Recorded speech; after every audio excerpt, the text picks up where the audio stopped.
I'm really excited about this message this morning, even though I had to put it together rather quickly. I've spoken on a lot of these issues over time. The title of the talk is The Modern Male Identity Crisis.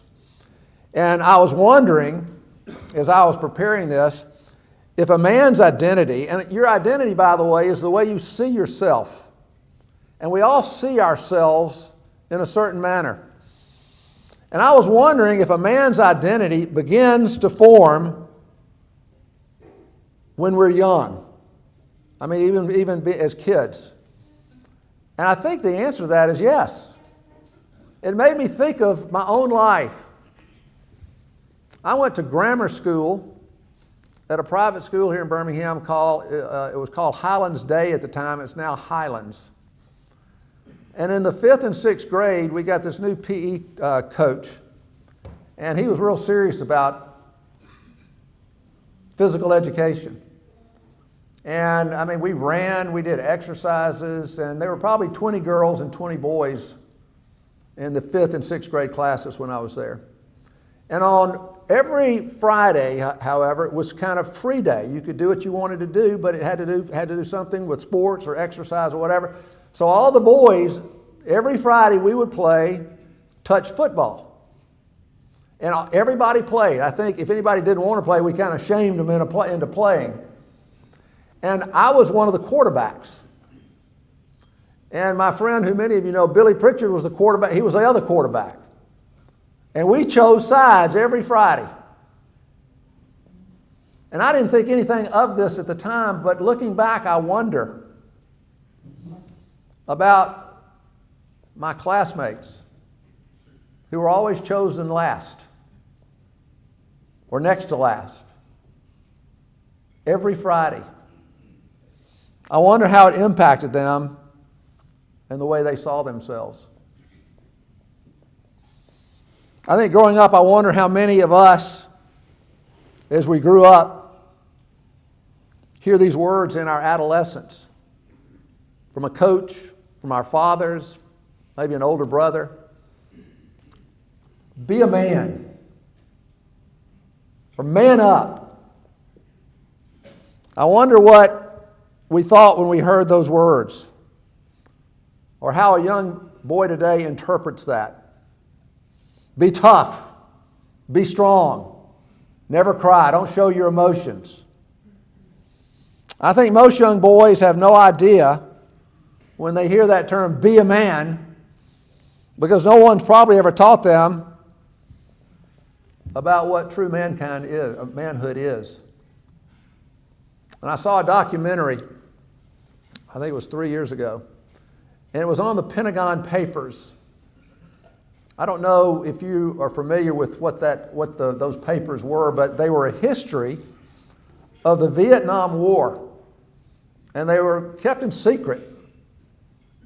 And then they were finally revealed, and they're very controversial. But in the Pentagon Papers, they revealed that President Johnson refused to pull out of Vietnam because, in his own words, he said, if we pull out, I will not be viewed as being very manly. And it really has to make you wonder how world events over the centuries have been shaped by male leaders who were worried about their manliness. And of course, one of the leaders on the world stage today is a perfect picture of this, Vladimir Putin. As I was preparing this, I Googled manly pictures of Vladimir Putin. And you would not believe what I got. Every single one of them. He was either riding a horse, in one he was riding a bear, he was lifting weights, but in every picture he didn't have his shirt on. He was showing off his muscles, how manly he is. And in one sense, that's pretty scary because I don't think he's going to do anything to end this war to make him look unmanly.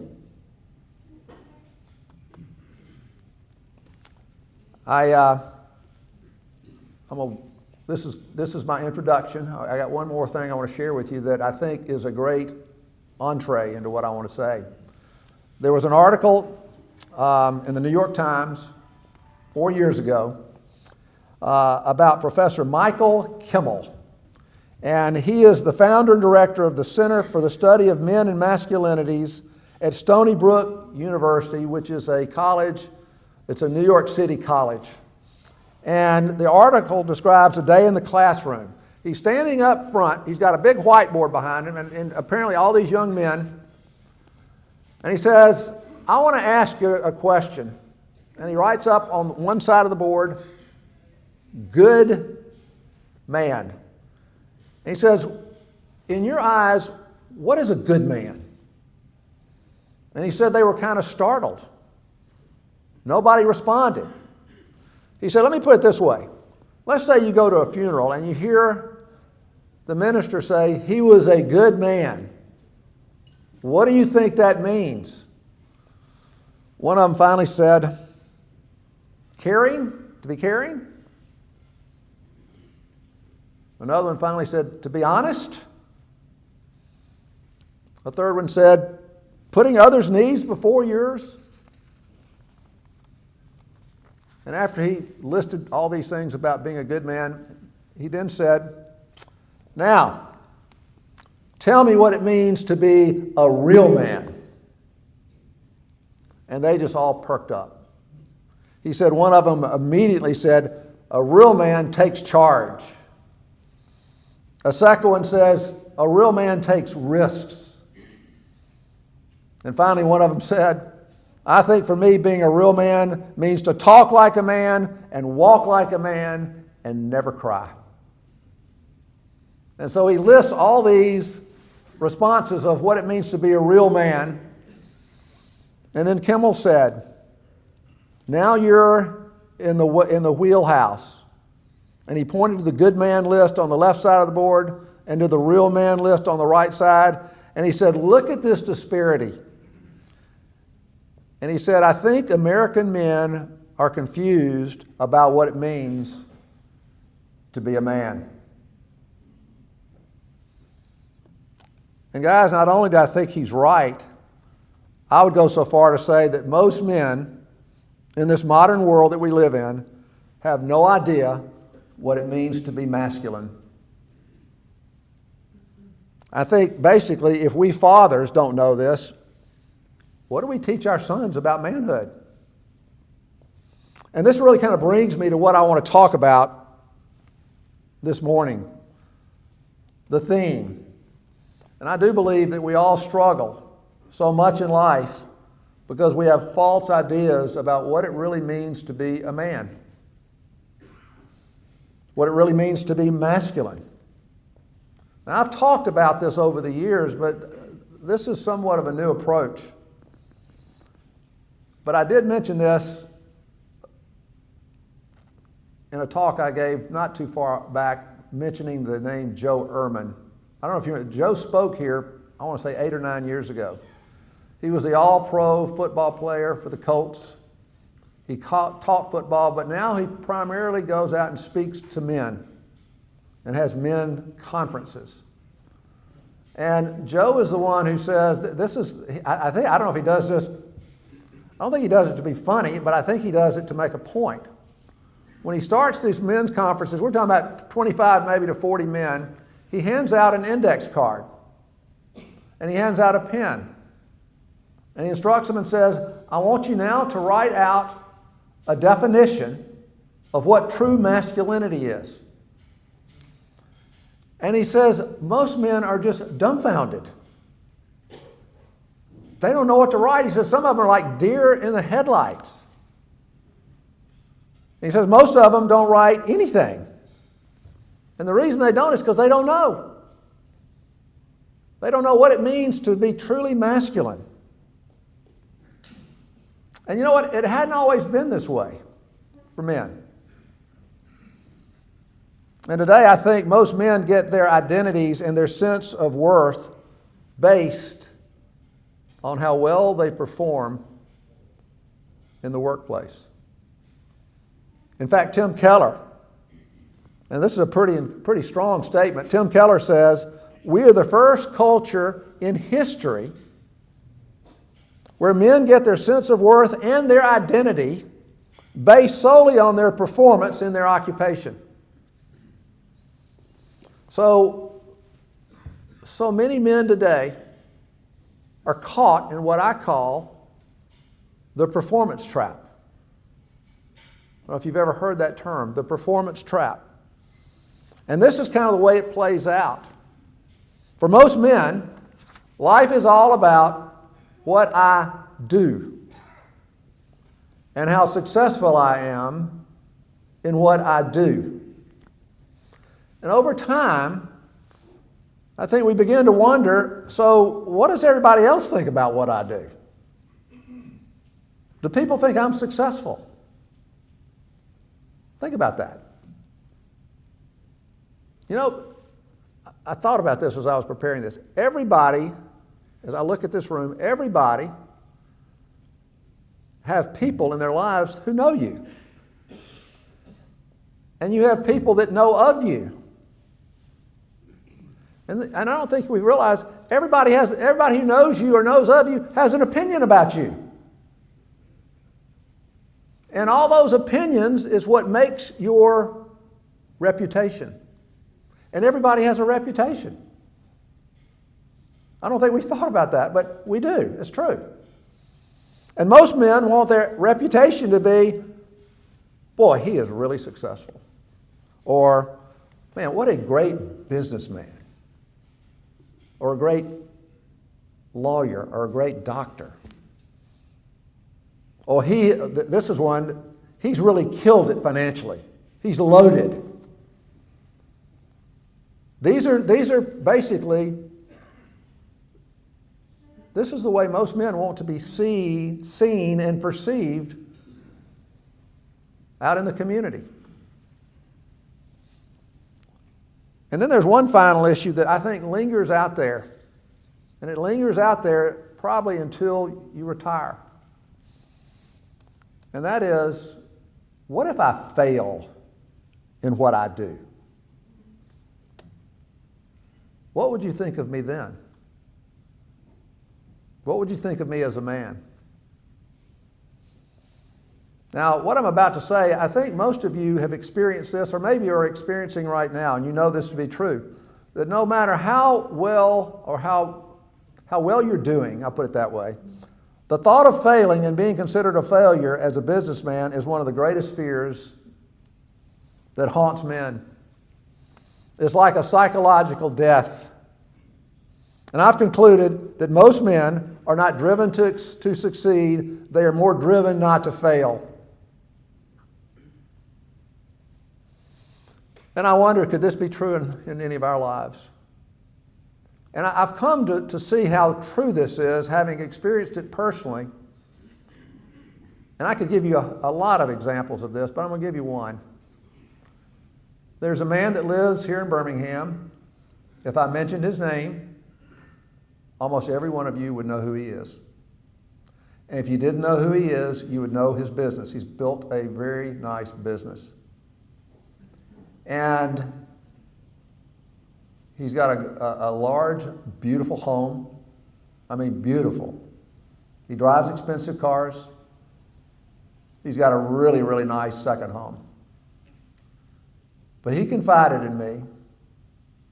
He said, every day my feet hit the floor, I'm driven by this one thing, fear of failing. I was shocked. But I find this to be true in the lives of so many men.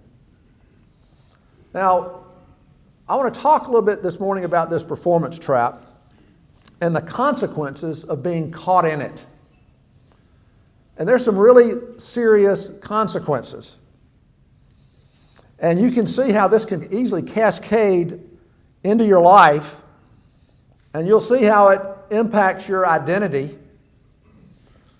And you'll see how it can mess your life up, but it also can help you understand yourself and to really know yourself, because I think that's important. And I don't think many men, I can't give any kind of percentage, but so many of us don't really understand ourselves very well. And I want to start by asking you to think about your relationships. And this is where you see a real divergence between men and women. You know, I would venture to say if my wife, Holly, who is very transparent, very open, very friendly, if she met your wife for the first time and they had lunch, it's amazing what they might share with one another. It's amazing what they would say. It's amazing how transparent women can be. But then you get two men who get together and have lunch for the first time. The first thing they're going to say is, so what do you do? And you talk about work, and you talk about business, and you talk about sports, you maybe talk about politics. And it's not that when you meet a man for the first time that you should share your struggles with him, but most men don't share their struggles with anybody. And I think we somehow come to believe that as men, we're not supposed to struggle. We're not supposed to get down. And we falsely believe that real, authentic men never get depressed because it would betray my male identity. I had this conversation with Jay Lloyd, and we were talking about how the depression rate among men has risen so dramatically over the last 25 years. It's shocking. It's 10 times more than what it was 40 or 50 years ago. And Jay made this comment. He says, well, the rate of depression in men that you see written about all the time is low. I said, what do you mean? He says it's low because you wouldn't believe the number of men who struggle with depression, but they never come out of the closet. They never tell anybody, and they never seek to get help. And maybe that explains, and this is kind of serious, what I'm going to say, maybe this explains why the suicide rate in men is so high. This is pretty startling what I'm going to tell you. 8 out of 10 suicides are white men in this country. And I think a lot of it has to do with what we're talking about. I really do. Now, some of you older men in the audience may remember this song from Simon and Garfunkel. I thought I would throw this in. You remember this? I am a rock. I am an island. And a rock, what? Feels no pain. And an island never cries. Feels no pain and never cries. And I think this is what many men think we have to be. And I think this is why so many men hide themselves from others. Because I don't want you to know that I'm struggling. I don't want to betray my male identity. And for this reason, I think many men suffer in silence. They suffer alone, not realizing when we live in isolation, we're harming ourselves. We're becoming dysfunctional. Now, second, I think the performance trap explains why we feel so compelled to compare ourselves with other men in our sphere of influence. Usually we're not aware how often we compare ourselves with other men. But we do this because I think this is the way so many of us measure our lives. We compare ourselves with others. Or we compare our kids with other people's kids as if our children will validate us as men. I've shared this before. I'm not sure how long ago I shared this, but it's really kind of pertinent to this. I remember watching, it's kind of like a documentary on Bloomberg television, and it was called Game Changers. And they would feature the life stories of certain business leaders. And on one of the particular documentaries, they highlighted the life of Larry Ellison, who is the founder of Oracle. And at the time, he was worth $49 billion. You would think that's enough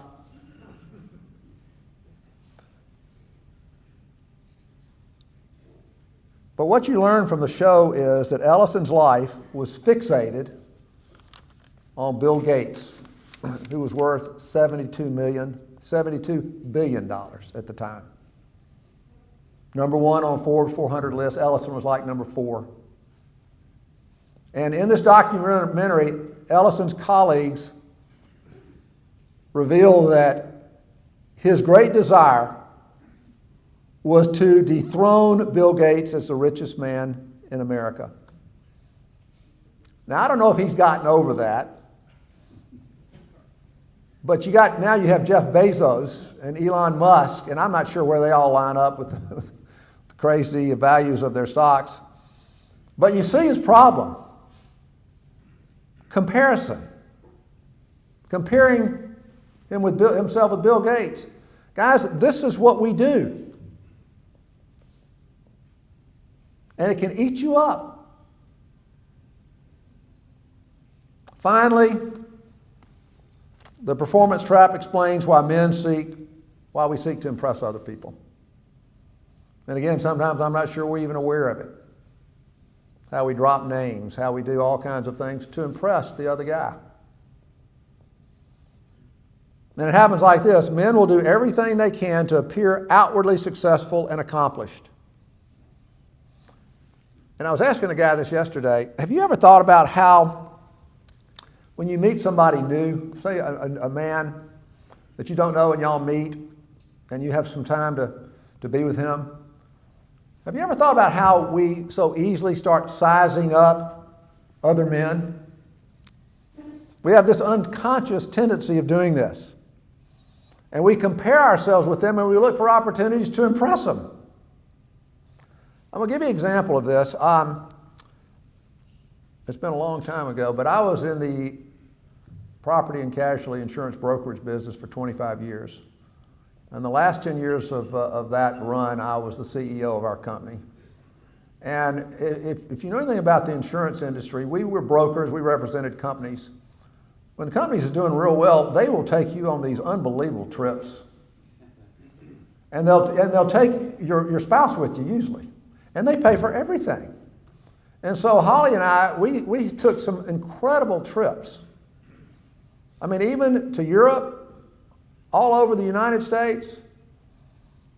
And we would end up at these meetings and we would have these dinners, and often we would be at a table like this with people that we didn't know from all over the country. We didn't know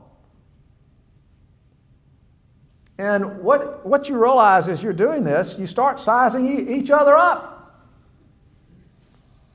And for me as a man, looking at other men, particularly men in the industry, men who did what I did, I would look at him and how does he look and how does he dress? How intelligent, how articulate is he? Where was he educated? What kind of education did he get? And then so what is it you do? Do you own your own company? Are you part of a public company? What is your title? What are your responsibilities? And this is an interesting one. What about his spouse? You know, one of the things, I think that explains really why some men marry trophy wives so they can show them off. And then we drop names, we share fancy exotic vacations we've been on, and finally we talk about our kids. How accomplished are your children? Where do they go to college? I think, and this is I'm not in any way disparaging this, but I think parents love to be able to tell somebody else, my kid goes to an Ivy League school. Makes you look really good. But that's what we do. Now, guys, if this is the criteria to measure a man's life, how well do you do? Because I'm not so sure I do that good. I mean, I work for a nonprofit organization. I live in a middle-class community. My kids didn't go to Ivy League schools. I mean, I live in a decent house. I drive just a regular car. But I will say this, you would be impressed with my wife.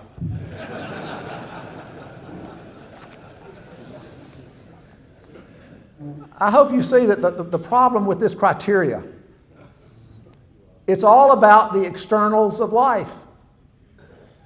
And in the work that we do here at the center, I think we have all, I know I have come to notice a pattern in a man's life. They leave the academic world, they go out into the working world, they have a vision of their future life, a picture of how they want life to be, and it's all based on how well they can perform in the visible, measurable dimensions of life. You see, we all have this outer public life which everyone sees, and that's what they judge us by. But it's all external. It's all what people see. It's the part of our lives that we feel compelled, we need to manage this well. And the reason is this is where we believe we get our worth and identity as men. But it's all external. It's all performance-based. It's all about impression management. And I think what most men are oblivious to is that we have this public outer world, and then we have what Gordon MacDonald calls our inner private world that nobody sees.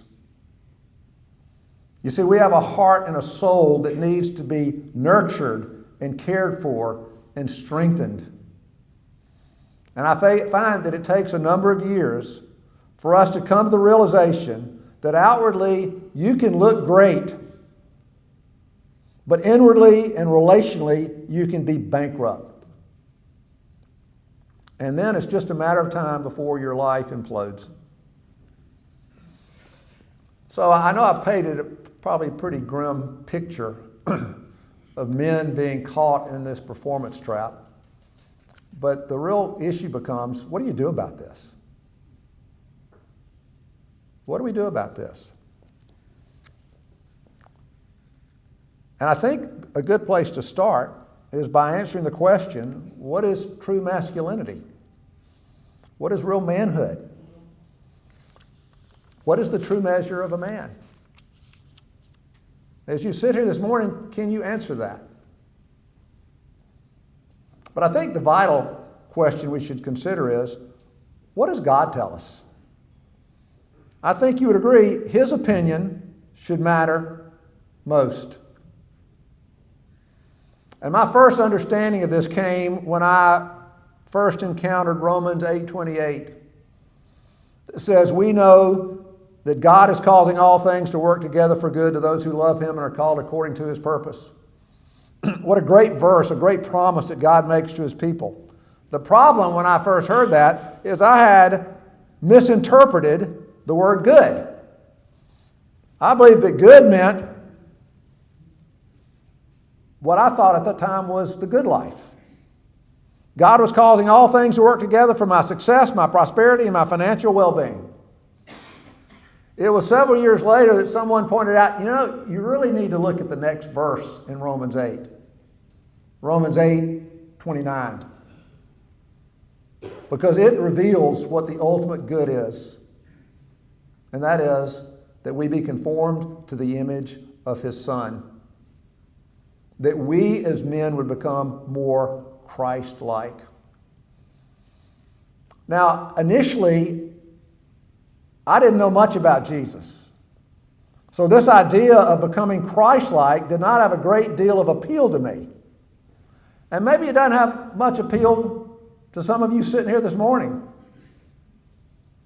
But as I've read more and more about his life,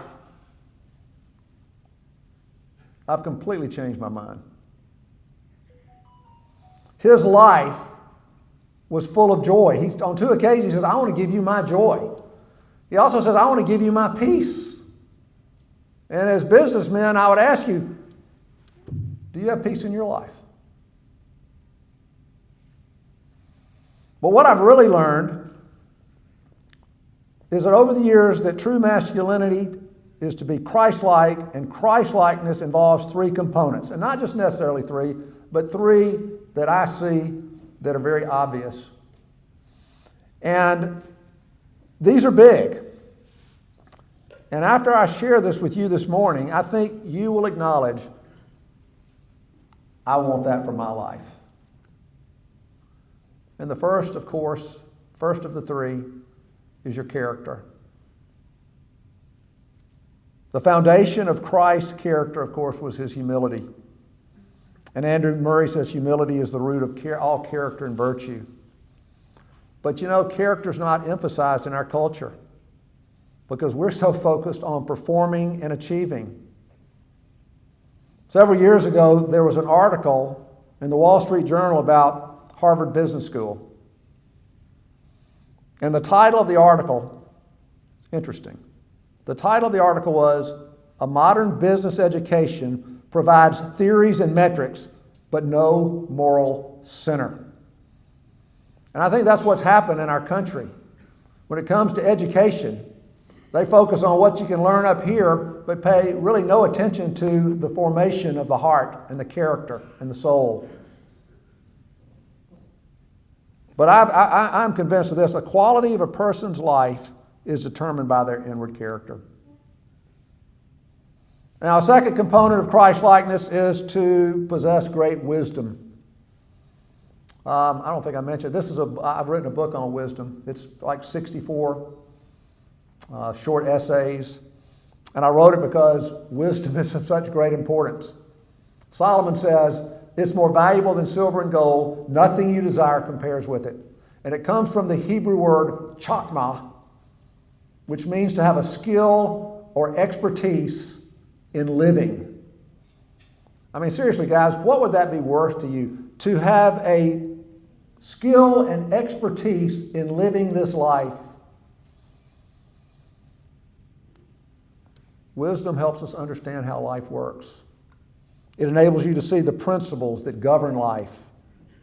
And wise people think clearly, they think maturely, and they have a depth to their life. And ultimately, and I think everybody knows this, wise people make good choices and decisions. So wisdom, character, wisdom, and the third component is the ability to love. The true mark of a man is his ability to love. Are we teaching our sons this? Because if you really think about it, the ability to love has such an impact on the quality of your relationships. And clearly, I just want to make this real quick comment, and then I'm going to wrap this up with two illustrations. If you think about it, our relationships with our wives and our relationships with our children are just the foundation of all human relationships. But I don't think as men we realize how important friendship is. To have not just acquaintances. We all have a lot of acquaintances. But I'm talking about true friends. And for most men, the quality or substantive relationships are hard to come by. Ehrman points this out in his book. And yet friendship can bring something into our lives that marriage and family can't. I'm going to read these couple of sentences out of the Wisdom book. Really good friendships have to be deliberately pursued and forged over time. And when we're willing to come out of hiding, be vulnerable, and be willing to share our secrets with a close friend or two, these friendships will deepen. It seems that the power to honor the truth and speak the truth openly are at the heart of being a healthy, authentic man. And of course, when I have these discussions with men about Christ-likeness, usually it's just a matter of time before someone says, well, how do you do that? How do you become Christ-like? Well, guys, you need to hear this. You can't on your own strength. You can't do it as an act of your will. We don't have the resources within ourselves to do this. And a person who really understood this was Augustine. He realized how feeble and weak he was. And therefore he understood that he needed something or someone outside of himself to come and transform his life. And of course he concluded that the only power outside of himself that could transform him was Jesus. And so what I've learned as a Christian over all these years, that if we diligently seek Him and deepen our relationship with Him, He will transform us. And so please hear this, guys. I'm not talking about being religious. I'm not talking about trying to be good. I'm talking literally about the life of God working in the soul of a man's life. And I want to share with you this great illustration that points this out. You know, in a number of Jesus' parables, the gospel is compared to a tiny seed. And I'm not sure we realize how seeds have a paradoxical strength to them. Think about a small acorn. I bet a number of you have oak trees in your yard. Think about it. Take a tiny little acorn. I mean, it seems so insignificant and powerless. Yet there's everything in that acorn to grow into a large, beautiful oak tree. And then out of that oak tree comes thousands of other acorns. So that one little acorn has the power to cover the world in oak trees. And the gospel of Christ is like that acorn. It can come into a person's life, and when it's nurtured, we will eventually become what Isaiah calls oaks of righteousness, or to become Christ-like. And I love this illustration from G. Campbell Morgan, who was visiting Italy, and one day he wandered into an old cemetery, and he says there was a grave that was there that was centuries old. It was apparently, he says, the grave of some prominent, wealthy man in that town. And on that grave was this enormous thick slab of marble. And somehow an acorn had years before fallen into the grave, and over the centuries grown out under the side of the marble.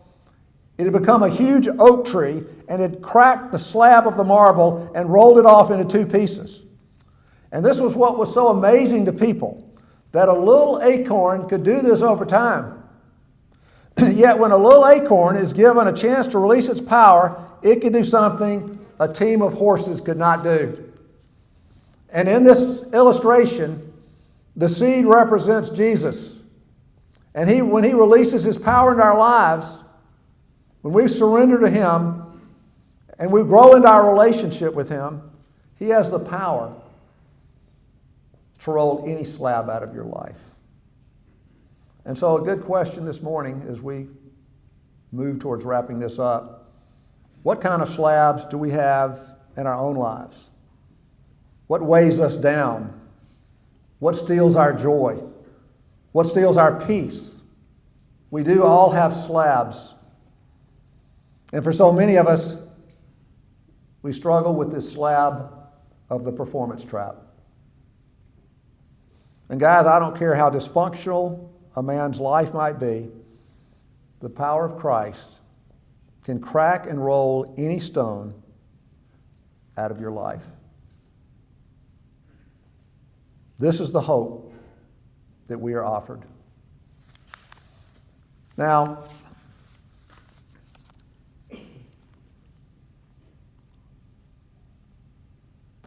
the second illustration comes from sociologist Charles Cooley. A very famous sociologist. He died in 1929, but he came up with a landmark theory called the looking glass self. And it was a human development theory. And though it's 100 years old, it still applies today. And it's a theory about your identity. And we all have an identity. We all see ourselves a certain way. And the theory goes like this: a person gets his identity based on how the most important person in his life sees him. And it starts when you're a child and your parents. You get your identity from your parents, what they think of you.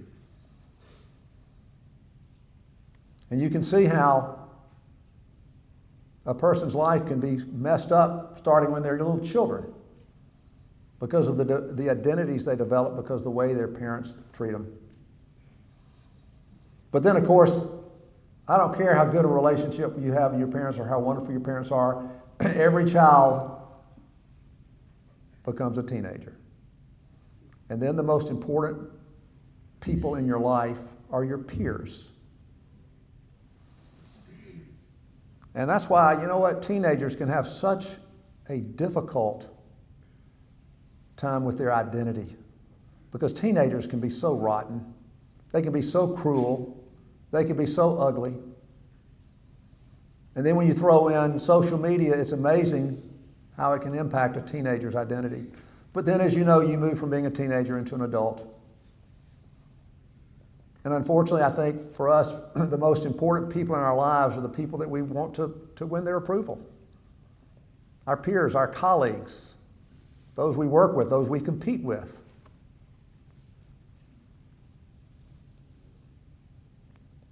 And without realizing, we allow this audience to make the final verdict on our lives and our identity.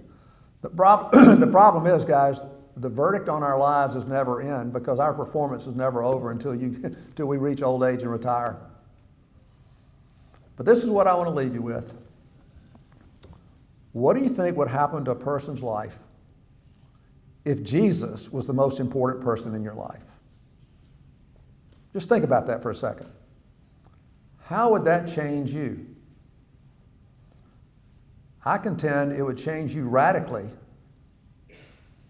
and would set you free from the performance trap and put you on a path to becoming Christ-like. Jesus does not love us, guys, and does not accept us based on our performance, but because you are of such value to him. We're told we are his workmanship. It's in the book of Ephesians, and workmanship is the Greek word poema, which means work of art. God looks at you like a precious work of art. And when C.S. Lewis became a Christian, he really got all this. He understood everything that we've talked about this day about identity. And basically, his life was transformed, as was his identity, because as he read the Bible, he says he found a new way to establish his identity. He called it coming to terms with his real personality. And this process, he says, involves losing yourself in your relationship to God. He says, until you have given yourself up to him, you will not have a real self. You will not have a real identity, because you will always be controlled by the opinions of others. And so I leave you with these words. This is why Christ and only him, only Jesus, can set you free from this performance trap, so that you can become the man he designed you to be with a strong, healthy identity. Now, before I close in prayer, I just would ask you to think about this. If any of this has spoken to you in any way, get involved in a men's study. If you're not sure about your faith and where you are with God, go through the investigative study. After the Bubba Watson breakfast, I've been through it with 4 men, and they'll tell you it's had a huge impact on their lives. If you're a father with a young son, think about Brian Pitt's ministry. If you have sons who are in their late teens, early 20s, I encourage you to buy 2 copies of the book, The True Measure of a Man, and go through it with him. Discuss it with him. I think it'd be fantastic for your relationship with him. But anyway, y'all have been a great audience. I'm going to close with prayer, and when I'm finished, you'll be dismissed. Father, thank you for this time together. We're grateful to be in this beautiful place and eat this wonderful meal. We do thank you for what you teach us about what true manhood is, and that you've given us the perfect example in your Son, Jesus. Lord, I pray your blessing on each man here, on each marriage represented here, on each family. I pray that you would bless us as we spend time with our loved ones this next week during Thanksgiving. We're truly grateful, recognizing all that we are and all that we have comes from you. In Christ's name we pray. Amen. Thank you very much.